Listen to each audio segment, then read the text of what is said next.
Hello everyone. Class 9 political science, पहला chapter what is democracy and why democracy. Democracy क्या है और हमें डेमोक्रेसी की ज़रूरत क्यों है, इस चैप्टर में हम इन्हीं टॉपिक्स पर चर्चा करेंगे। तो आइए शुरू करते हैं। सबसे पहले हम लोग समझते हैं डेमोक्रेसी के बारे में कि डेमोक्रेसी क्या है, डेमोक्रेसी हम किसे कहते हैं। डेमोक्रेसी का हिंदी होता है गणतंत्र या लोकतंत्र। मतलब democracy is the form of government in which the rulers are elected by the people. यानी लोकतंत्र या गणतंत्र एक ऐसी सरकार होती है जिसमें शासक वहाँ के जनता के द्वारा चुने जाते हैं। डेमोक्रेसी सरकार का एक ऐसा फॉर्म होता है जहाँ पे जो रूलर्स हैं, रूलर्स का मतलब शासक, आर इलेक्टेड यानी कि उनका चुनाव होता है बाय द पीपल, वहाँ के रहने वाले लोगों के द्वारा। यानी जिस जगह के लोग अपने ही शासक का चुनाव करते हैं कि उनके ऊपर कौन नेतृत्व करेगा, कौन शासन करेगा, उस प्रथा को या उस व्यवस्था को हम लोग लोकतांत्रिक सरकार कहते हैं, लोकतांत्रिक व्यवस्था कहते हैं। जैसे हमारे भारत देश में यहाँ पर इलेक्शंस होते हैं। अभी 28 तारीख को हमारे यहाँ इलेक्शंस थे। उस इलेक्शन का मतलब क्या होता है? इलेक्शन का मतलब ये हुआ, चुनाव का मतलब ये हुआ कि हम अपने शासक का चुनाव कर रहे हैं, कि हम किसे चुन रहे हैं कि वो हमारे ऊपर शासन करें, उसका चुनाव करना। इसे ही हम लोग लोकतंत्र कहते हैं। यानी जनता यानी कि हम खुद चुनाव करते हैं कि हमारे ऊपर शासन कौन करेंगे, उसे ही हम लोग लोकतांत्रिक व्यवस्था कहते हैं, हम लोग डेमोक्रेसी कहते हैं। तो democracy is the form of government in which the rulers are elected by the people. अब इस डेफिनेशन में हमें 4 टर्म्स मिलेंगे। पहला टर्म हमारा है रूलर्स, दूसरा है इलेक्टेड दैट मीन्स इलेक्शन, तीसरा है द पीपल और चौथा है फॉर्म ऑफ गवर्नमेंट। क्योंकि सिर्फ ये डेफिनेशन अपने आप में कंप्लीट डेफिनेशन नहीं है। जब तक हम लोग इन चारों टर्म्स के बारे में उसके बारे में अच्छे से विश्लेषण नहीं करेंगे, उसके बारे में हम लोग जानेंगे नहीं, तब तक इस एक लाइन के डेफिनेशन को हम अच्छे तरीके से नहीं समझ सकते हैं। तो आइए हम एक एक करके इन चारों टर्म्स के बारे में समझते हैं, उसका हम लोग इन डेप्थ नॉलेज लेते हैं। तो in the above definition there are 4 terms which defines the features of the democracy. यानी कि जो 4 टर्म है रूलर्स, इलेक्शन, पीपल और फॉर्म ऑफ गवर्नमेंट, यही चारों टर्म हमारे डेमोक्रेसी के फीचर्स होते हैं, उसकी विशेषताएं होती हैं। तो इन्हीं चारों टर्म्स के बारे में समझकर हमें समझेंगे कि डेमोक्रेसी क्या होती है और उसकी क्या क्या विशेषताएं होती हैं। तो case study, analysis and conclusion of the above 4 points, कि हम एक एक करके इन चारों पॉइंट्स के बारे में समझेंगे, केस स्टडी से, उसके एनालिसिस से और उसके द्वारा जो कंक्लूजन निकलेगा उस पर विचार करके हम लोग इन चारों पॉइंट्स को समझते हैं। तो हमारा पहला पॉइंट है decisions by the elected leaders यानी कि रूलर्स, कि शासक। शासक का मतलब क्या, शासक हम किसे कहेंगे? तो यहाँ पर आते हैं to understand this let's take the case study of Pakistan. तो इसे समझने के लिए हम लोग पाकिस्तान का उदाहरण लेते हैं, पाकिस्तान का हम लोग एग्जाम्पल लेते हैं और वहाँ के केस स्टडी के बारे में समझते हैं। In 1999 in a military coup army deposed prime minister Nawaz Sharif and general Pervez Musharraf, then army chief, declared himself as the chief executive of Pakistan. 1999 में सेना ने कूच किया था, सेना ने आक्रमण किया था और सेना ने उस समय के तत्कालीन प्रधानमंत्री नवाज शरीफ को उनके पद से हटा दिया था, उनके पोस्ट से उनको हटा दिया था। और उस वक्त के army chief general Pervez Musharraf ने खुद को पाकिस्तान का चीफ एग्जीक्यूटिव घोषित कर दिया। यानी 99 में जब सेना ने आक्रमण किया, यानी पाकिस्तानी सेना ने ही पाकिस्तानी प्राइम मिनिस्टर को उनके पद से, उनके पोस्ट से उनको हटा दिया और सेना के जो चीफ थे जनरल परवेज मुशर्रफ, उन्होंने खुद को पाकिस्तान का चीफ एग्जीक्यूटिव घोषित कर दिया। यानी कि पाकिस्तान में पूरी तरीके से सेना का शासन आ चुका था। इन 2000 Musharraf named himself president and remained head of the army. और वर्ष 2000 में जनरल परवेज मुशर्रफ ने खुद को पाकिस्तान का प्रेसिडेंट घोषित कर दिया और वह आर्मी के हेड बने रहे। In 2002, President Musharraf won 5-year term in referendum vote। और 2002 में प्रेसिडेंट परवेज़ मुशर्रफ ने एक रेफरेंडम वोट कराया। रेफरेंडम वोट कराने का मतलब ये है कि उन्होंने एक विधेयक पास किया और उस पर लोगों की राय मांगी, यानी कि वहाँ डायरेक्ट वोटिंग हुई। जैसे हमारे यहाँ इनडायरेक्ट वोटिंग होती है, तो वहाँ पर उन्होंने लोगों की डायरेक्ट राय मांगी और उस राय के आधार पर वो जीत गए और 5 साल के टर्म के लिए वो प्रेसिडेंट पद पर बने रहे। The media and human rights organization claimed that the referendum was based on malpractice and fraud। वहाँ की मीडिया और वहाँ के ह्यूमन राइट्स ऑर्गेनाइजेशन ने ये क्लेम किया, ये दावा किया कि जो रेफरेंडम वोट लिया गया था वो माल प्रैक्टिस और फ्रॉड के आधार पर वोटिंग हुई है, यानी कि वो जो वोटिंग हुई है वो सही वोटिंग नहीं है, उसमें कुछ गलत तरीक़ों का इस्तेमाल किया गया है, उसमें छल कपट बेईमानी की गई है ताकि उनके पक्ष में ही, परवेज़ मुशर्रफ के पक्ष में ही फैसला आए। ऐसा उन्होंने कुछ गलत कार्य किया है, घोटाला किया है इलेक्शन को जीतने के लिए। In 2002, general Pervez Musharraf issued a legal framework order which includes। और उसी साल 2002 में प्रेसिडेंट बनने के बाद जनरल परवेज़ मुशर्रफ ने एक लीगल फ्रेमवर्क ऑर्डर पास किया, जिसमें क्या क्या लिखा हुआ था। पहला, गिविंग हिमसेल्फ मोर पावर, उन्होंने खुद को ज़्यादा ताकत दी। यहाँ पर ताकत का मतलब बाहुबल से नहीं है, यहाँ पर ताकत का मतलब है संवैधानिक ताकत, यानी कि खुद को ज़्यादा से ज़्यादा उन्होंने अधिकार दे दिए। किस तरह के अधिकार? Power to fire the prime minister, कि उन्होंने अपने खुद के अधिकारों में ये जोड़ दिया कि प्रेसिडेंट चाहे तो पाकिस्तान के प्राइम मिनिस्टर को उनके पद से हटा सकता है। Dissolve the legislature, that is president can dismiss the national and provincial assemblies.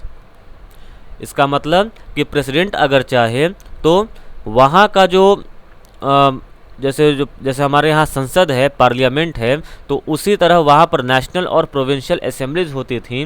तो प्रेसिडेंट को इतना पावर हो चुका था कि वो वहाँ के लेजिस्लेचर को, यानी कि वहाँ के नेशनल और प्रोविंशियल असेंबलीज को डिसॉल्व कर सकता था, यानी उसको बर्खास्त कर सकता था। Security council that institutionalised the military's role in government, और पूरे तरीके से पाकिस्तान में मिलिट्री की सरकार आ चुकी थी, मिलिट्री का रोल सरकार में शामिल हो चुका था। After passing the decree, president Musharraf held elections for national and provincial assemblies, और ये नियम पास करने के बाद प्रेसिडेंट मुशर्रफ ने पाकिस्तान में इलेक्शंस कंडक्ट कराए। दो Pakistan has held elections but the elected representatives had very limited powers as all executive powers were vested with the president general Musharraf himself। यद्यपि पाकिस्तान में इलेक्शंस तो कंडक्ट हो रहे थे, लेकिन उन इलेक्टेड रिप्रेजेंटेटिव्स को काफ़ी सीमित शक्तियां दी गई थी, उनके अधिकार काफ़ी कम कर दिए गए थे, क्योंकि जितने भी अधिकार थे वो प्रेसिडेंट जनरल परवेज़ मुशर्रफ को दिए गए।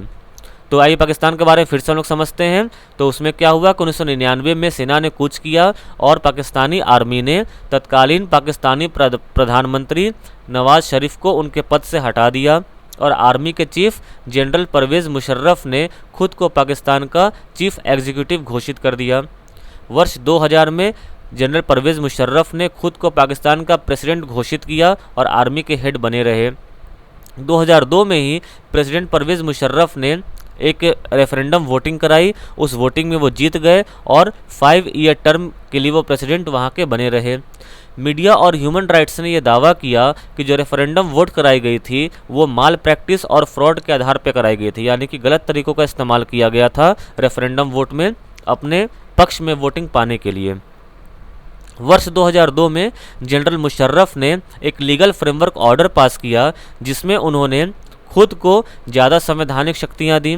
शक्तियाँ कौन कौन सी दी कि वो चाहें तो प्राइम मिनिस्टर को उनके पद से हटा सकते हैं, अगर वो चाहें तो वहाँ का जो नेशनल और प्रोविंशियल असेंबलीज़ है उसको डिसॉल्व कर सकते हैं, और जो सिक्योरिटी काउंसिल है, यानी कि पाकिस्तान में पूरे तरीके से मिलिट्री का शासन आ चुका था।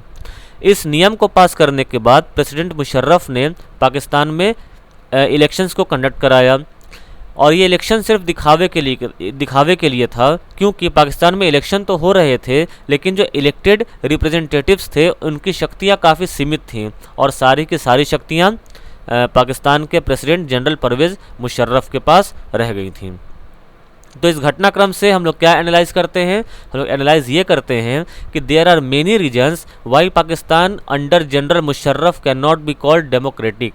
ये ऐसे बहुत सारे कारण हैं जिसके तहत पाकिस्तान जो जनरल परवेज़ मुशर्रफ के अंडर था उसकी सरकार को हम लोग डेमोक्रेटिक नहीं कह सकते।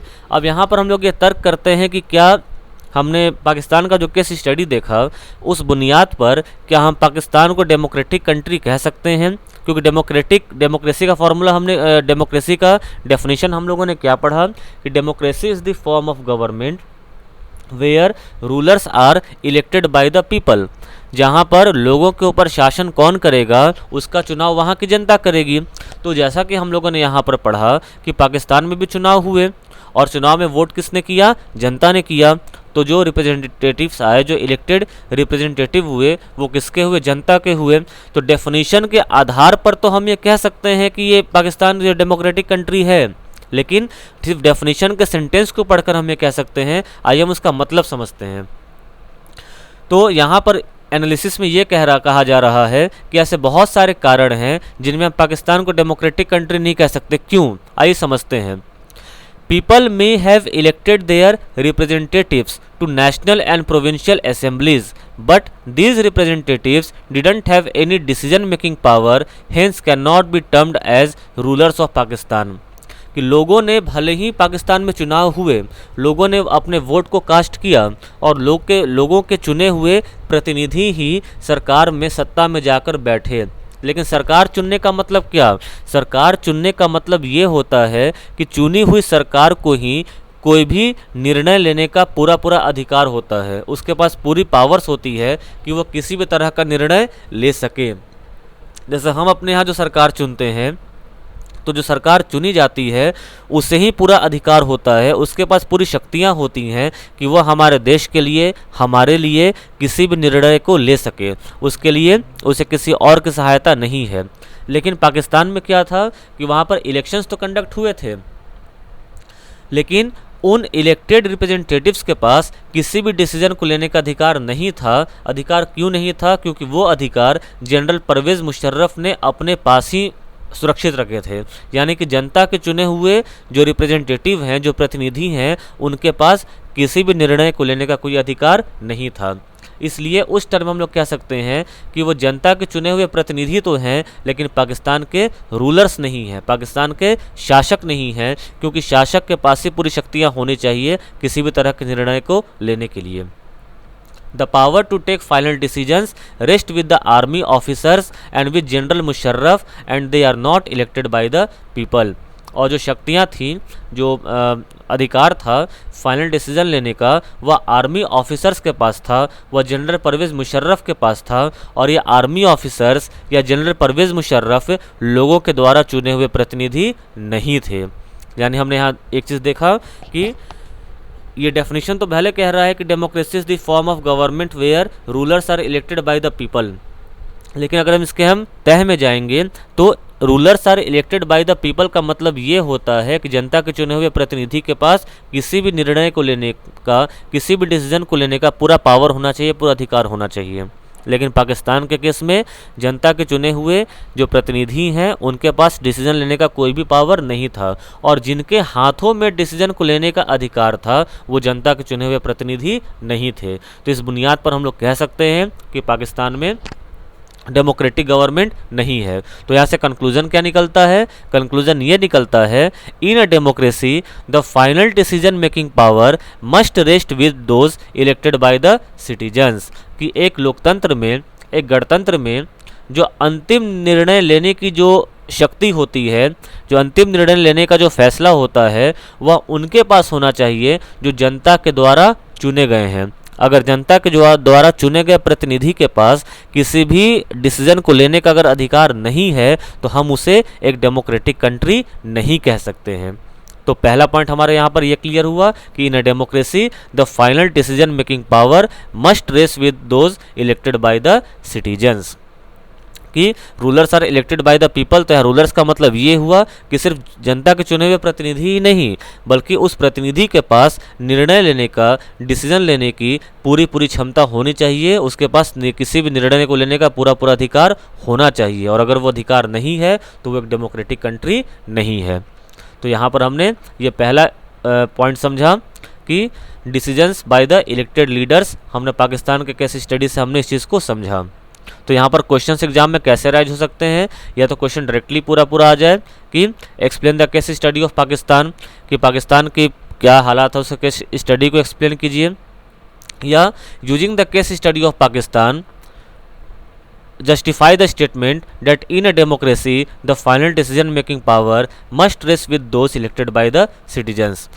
ठीक है, या what were the reasons that we can say why Pakistan under General Pervez Musharraf cannot be called as democratic। तो इस तरह के बहुत सारे क्वेश्चंस आ सकते हैं। यह क्वेश्चन ऐसे बन सकता है कि what legal framework order General Pervez Musharraf issued। तो इस तरह कुछ क्वेश्चंस एग्जामिनेशन में आ सकते हैं, तो उसकी आपको तैयारी यहाँ से करनी होगी। अब आते हैं हम सेकंड पॉइंट पर, यानी कि free and fair electoral competition, that means कि इलेक्शन। पहला हमने देखा रूलर, दूसरा हम लोग का पॉइंट कौन सा था, इलेक्शन था, जो हमने ऊपर नोट्स में देखा कि डेमोक्रेसी के डेफिनेशन में 4 टर्म आते हैं, रूलर्स, इलेक्शन, पीपल और फॉर्म ऑफ गवर्नमेंट। तो हमने अभी रूलर्स के बारे में पढ़ा, अब हम किसके बारे में पढ़ने जा रहे हैं, इलेक्शन के बारे में। तो इलेक्शन के बारे में हमारा जो पॉइंट है, free and fair electoral competition, that means election. तो इसको समझने के लिए हम चाइना और मेक्सिको, इन 2 देशों के केस स्टडी को समझेंगे और उससे हम लोग एनालाइज करेंगे और तब उसका हम लोग कंक्लूजन निकालेंगे। तो पहले हम आते हैं चाइना पर। Elections are held regularly every 5 years in China for electing members of national people's congress. National people congress China के पार्लियामेंट का नाम है।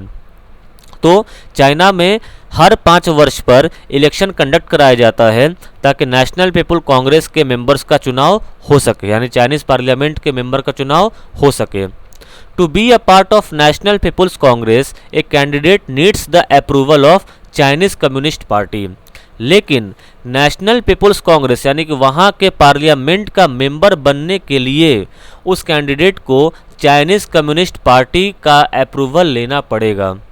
Hence the government is always formed by the communist party. और चूंकि Chinese communist party से approval लेने के बाद ही कोई भी कैंडिडेट नेशनल पीपल कांग्रेस का हिस्सा बन सकता है, तो हम सीधे इनडायरेक्टली तौर पर यह कह सकते हैं कि चाइना में हमेशा कम्युनिस्ट पार्टी की ही सरकार बनेगी, क्योंकि कम्युनिस्ट पार्टी का ही जो कैंडिडेट होगा वो नेशनल पीपल कांग्रेस का सदस्य बनेगा और नेशनल पीपल कांग्रेस का सदस्य ही चुनाव में खड़ा हो सकता है और चुनाव को जीत सकता है। तो सीधे हम ये कह सकते हैं कि जो सरकार है वो हमेशा कम्युनिस्ट पार्टी की ही बनेगी। आसान भाषा में अगर हमारे सामने एक चुनाव दे दिया जाए कि सपोज कि या तो आपको डीएवी में पढ़ना है या तो आप डीएवी में पढ़ेंगे। जी हाँ, बिल्कुल, कि या तो आप डीएवी स्कूल में पढ़ेंगे या तो आप डीएवी स्कूल में पढ़ेंगे, यानी कि आपके पास 2 ऑप्शन दिए गए, लेकिन दोनों ऑप्शन एक ही चीज़ के हैं कि या तो डीएवी में पढ़िए या तो डीएवी में पढ़िए। कोई अलग अलग 2 स्कूल्स के नाम नहीं दिए गए, आपको एक ही स्कूल के नाम 2 बार दिए गए। तो दैट मीन्स कि अगर आप डीएवी चुनते हैं तो भी डीएवी में ही जाएंगे और आप सेकंड ऑप्शन चुनते हैं तब भी आप डीएवी में ही जाएंगे। तो यही स्थिति चाइना के साथ भी थी कि चाइना में इलेक्शन तो होते थे और इलेक्शन किस मेंबर के होते थे, जो नेशनल पीपल कांग्रेस के मेंबर हैं। और नेशनल पीपल कांग्रेस के मेंबर कौन होते थे, जो चाइनीज़ कम्युनिस्ट पार्टी से अप्रूव होकर आते थे। दैट मीन्स कि नेशनल पीपल कांग्रेस में जितने भी मेंबर थे वो सिर्फ और सिर्फ एक ही पार्टी के हुए, वो कौन से पार्टी हुई, चाइनीज़ कम्युनिस्ट पार्टी की हुई। तो हम ये कह सकते हैं कि जो सरकार है वो हमेशा कम्युनिस्ट पार्टी की ही सरकार बनेगी, किसी और पार्टी की सरकार नहीं बन सकती है। तो ये हमारा केस स्टडी हुआ चाइना का। अब आइए हम केस स्टडी समझते हैं मैक्सिको का। मैक्सिको में the Mexico got independence in 1930। Mexico को 1930 में स्वतंत्रता प्राप्त हुई। Elections are held every 6 years to elect their president. और हर 6 वर्ष पर वहाँ पर इलेक्शन होते हैं ताकि वो अपने प्रेसिडेंट को चुन सके। The country has never been under a military और डिक्टेटर रूल। और वह देश कभी भी किसी सेना का या किसी तानाशाह का रूल में नहीं रहा। प्रायर टू 2000 के पहले एवरी इलेक्शन वाज वोन बाय PRI। PRI पार्टी का नाम है इंस्टीट्यूशनल रिवोल्यूशनरी पार्टी। ये जो फुल फॉर्म है ये उल्टा है, यानी PRI तो P फॉर पार्टी सबसे लास्ट में है, R फॉर रिवोल्यूशनरी बीच में और I फॉर इंस्टीट्यूशनल शुरू में है। तो ये ऐसा नहीं समझना है कि ये उल्टा लिखा हुआ है, बल्कि इसका फुल फॉर्म ही ये है। तो 2000 के पहले हर इलेक्शन PRI यानी कि इंस्टीट्यूशनल रिवोल्यूशनरी पार्टी के द्वारा ही जीती जाती थी। Opposition parties contested the election but never got to win. जो अपोजिशन पार्टीज थी यानी कि विपक्ष में कोई दूसरी पार्टी खड़ी होती थी, लेकिन वो चुनाव कभी नहीं जीतती थी। क्यों? क्योंकि the PRI used very dirty tricks and policies to win the election. क्योंकि जो इंस्टीट्यूशनल रिवोल्यूशनरी पार्टी थी वह बहुत ही गलत तरीक़ों का इस्तेमाल करती थी चुनाव को जीतने के लिए। अब वो गलत तरीके कौन कौन से थे? All those who employed in government offices had to attend its party meetings. कि वो सारे एम्प्लॉय जो सरकारी नौकरी में कार्यरत थे उनको इस PRI पार्टी के मीटिंग को अटेंड करना होता था। Teachers of government schools used to force parent to vote for PRI। सरकारी स्कूल में पढ़ रहे बच्चों के माता पिता को शिक्षक फोर्स करते थे, ज़बरदस्ती कहते थे कि आप PRI में ही वोट को डालिए। Media ignored the activities of opposition parties. जो मीडिया थी वो सिर्फ PRI के ही कामों को दिखाती थी। अपोजिशन पार्टी चाहे कितना भी अच्छा काम कर ले, लेकिन हमेशा उसका क्रिटिसाइज ही किया करती थी। Sometimes the polling booth were shifted from one place to another in the last minute. और कभी कभी तो ऐसा होता था कि वोट देने के लिए जो पोलिंग बूथ बनाई जाती है तो अंतिम समय में पोलिंग बूथ बदल दिए जाते थे, यानी ताकि जो जनता है वो दूसरे पार्टी के पक्ष में वोट दे ही ना पाए। जब भी PRI देखती थी कि किसी पर्टिकुलर जगह की जनता उसके पक्ष में वोट नहीं करेगी तो वहाँ के पोलिंग बूथ को बदल कर दूसरे जगह कर दिया जाता था, ताकि लोग दूसरे पार्टी के पक्ष में वोट कर ही ना पाएँ। The PRI spent large some of money for the campaign of its candidate. और जो PRI है वह बहुत पैसा खर्च करती थी अपने कैंडिडेट के प्रचार प्रसार के लिए। और बहुत पैसा खर्च करने का मतलब कि जैसे कि माय प्रैक्टिस का इस्तेमाल करना, कि कुछ पैसे देकर हम वोटर खरीद लेते हैं, यानी कि लोगों को जाकर वो पैसे दे दिया करते थे कि आप हमारे ही पार्टी के पक्ष में वोट दिया कीजिए। इस तरह से लोगों को वो पथभ्रष्ट करते थे। तो यहाँ पर हमने देखा कि मैक्सिको के बारे में पढ़ा हम लोगों ने कि मैक्सिको 1930 में स्वतंत्रता प्राप्त हुई। हर 6 वर्ष पर वहाँ पर इलेक्शन होते थे। मैक्सिको चूँकि कभी भी किसी मिलिट्री या डिक्टेटर रूल में नहीं रहा, लेकिन 2000 के पहले सारे के सारे इलेक्शन PRI के द्वारा ही जीते जाते थे। अपोजिशन पार्टी खड़ी तो होती थी लेकिन वो कभी जीत नहीं पाती थी। तो हमने उसका वजह यहाँ पर देखा कि जितने भी गवर्नमेंट एम्प्लॉयज़ थे उनको PRI पार्टी के मीटिंग में जाना होता था। शिक्षक सरकारी स्कूल के बच्चों के माता पिता को फोर्स करते थे कि आप PRI में ही वोट कीजिए। जो मीडिया थी वो अपोजिशन पार्टी के अच्छाइयों को दिखाती नहीं थी। अपोजिशन पार्टी चाहे कितना भी अच्छा काम कर ले हमेशा उसको क्रिटिसाइज़ ही करती थी, हमेशा उसकी बुराई ही दिखाती थी। कभी कभी अंतिम समय में पोलिंग बूथ बदल दिए जाते थे ताकि लोग दूसरे पार्टी के पक्ष में वोट ही न कर पाए। और PRI बहुत ज़्यादा पैसा खर्च करती थी अपने कैंडिडेट के प्रचार प्रसार के लिए। तो हमने यहाँ पर देखा कि इलेक्शन तो हो रहे हैं, अपोजिशन पार्टी भी खड़ी है, लेकिन जो रूलिंग पार्टी है वो कभी हार ही नहीं रही। वो क्यों नहीं हार रही? क्योंकि वो अपने सुविधा के मुताबिक वो अलग अलग गलत तरीक़ों का इस्तेमाल कर रही है और अपोजिशन पार्टी को जीतने का मौका ही नहीं मिल रहा है। और PRI जो पार्टी है वो कभी हार ही नहीं रही है। तो कैसे हम लोग फेयर इलेक्शन कहेंगे? तो बिल्कुल नहीं। फेयर इलेक्शन वहाँ होता है जहाँ पर वोटर्स को किसी तरह से प्रेशराइज ना किया जाए, किसी तरह के गलत तरीक़ों का इस्तेमाल ना किया जाए इलेक्शन को जीतने के लिए, तभी उसे हम लोग फ्री और फेयर इलेक्शन कहेंगे। लेकिन मैक्सिको के केस में जो PRI थी, जो इंस्टीट्यूशनल रिवोल्यूशनरी पार्टी थी, वो गलत तरीक़ों का इस्तेमाल करती थी। वह लोगों के साथ ज़बरदस्ती करती थी ताकि लोग उसके पक्ष में ही वोट डालें। और चाइना के केस में हम लोगों ने देखा कि चाइना में जिस पार्लियामेंट से सदस्य को चुने जाते थे चुनाव लड़ने के लिए, उस सदस्य को उस पार्लियामेंट का हिस्सा बनने के लिए कम्युनिस्ट पार्टी से अप्रूवल लेना पड़ता था। दैट मीन्स कि उस पार्लियामेंट में जितने भी मेंबर हैं सिर्फ कम्युनिस्ट पार्टी के ही मेंबर थे। दैट मीन्स जो सरकार जब भी बनेगी तो कम्युनिस्ट पार्टी की ही बनेगी, किसी और पार्टी को मौका ही नहीं मिला कि वो अपनी सरकार को बना सके। तो इन दोनों केसेस को हम लोग अब एनालाइज करते हैं। तो एनालिसिस पे आते हैं हम लोग। In both cases given above none of the government can be called democratic due to in China there is no choice for the people as the candidates are selected only by communist party as there is no other party candidate is being approved। कि China में लोगों के पास कोई choice ही नहीं था कि वो किसी दूसरे पार्टी के कैंडिडेट को वोट कर सके, क्योंकि वहाँ पर सिर्फ और सिर्फ एक ही पार्टी चल रही है, वो है कम्युनिस्ट पार्टी, और कोई पार्टी है ही नहीं। तो थक हार कर जब भी पब्लिक को वोट करेंगे तो कम्युनिस्ट पार्टी में ही करेंगे, क्योंकि और कोई ऑप्शन तो है ही नहीं।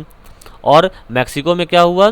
इन Mexico people theoretically did have a choice, लोगों के पास कहने के लिए तो चॉइस था, but in reality it was not there, लेकिन वास्तविकता में ऐसा कोई चॉइस लोगों के पास कभी रहा ही नहीं।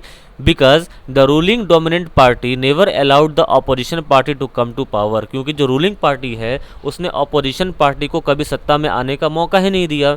मौका क्यों नहीं दिया? क्योंकि वो गलत तरीक़ों का इस्तेमाल करती थी, वो लोगों को खरीद लिया करती थी, ज़्यादा पैसा खर्च करती थी, लोगों को फोर्स करती थी कि आप PRI में ही वोट कीजिए, ठीक है। गवर्नमेंट ऑफिसर्स को मीटिंग अटेंड करने के लिए कहती थी, मीडिया कभी भी सहयोग नहीं करती थी अपोजिशन पार्टी को। तो इन सब कारणों के वजह से मैक्सिको में इलेक्शन होने के बावजूद, ऑप्शन होने के बावजूद जो रूलिंग पार्टी है वो अपोजिशन पार्टी को जीतने का मौका देती ही नहीं थी। तो इससे हम लोग क्या कंक्लूजन निकालते हैं? कंक्लूजन ये निकालते हैं, a democracy must have in its provisions holding of regular free and fair elections where those rulers in power have a fair chance of losing. कि डेमोक्रेसी में एक ऐसा प्रोविज़न होना चाहिए, एक ऐसा कानून होना चाहिए जहां पर फ्री और फेयर इलेक्शन कराने की जगह हो, फ्री और फेयर इलेक्शन कराने का कानून हो, ताकि जो रूलर्स जो पावर में हैं उनके हारने के भी चांसेस रहें। जैसे आप हमारे देश में देख लीजिए, और अब शुरू से अगर हम देखते हैं 1950 से, अगर हम जो प्रेसिडेंट का निकालते हैं, अगर हम प्राइम मिनिस्टर की लिस्ट निकालते हैं, तो वहाँ पाएंगे कि हर समय जो पार्टी है वो चेंज होती जा रही है।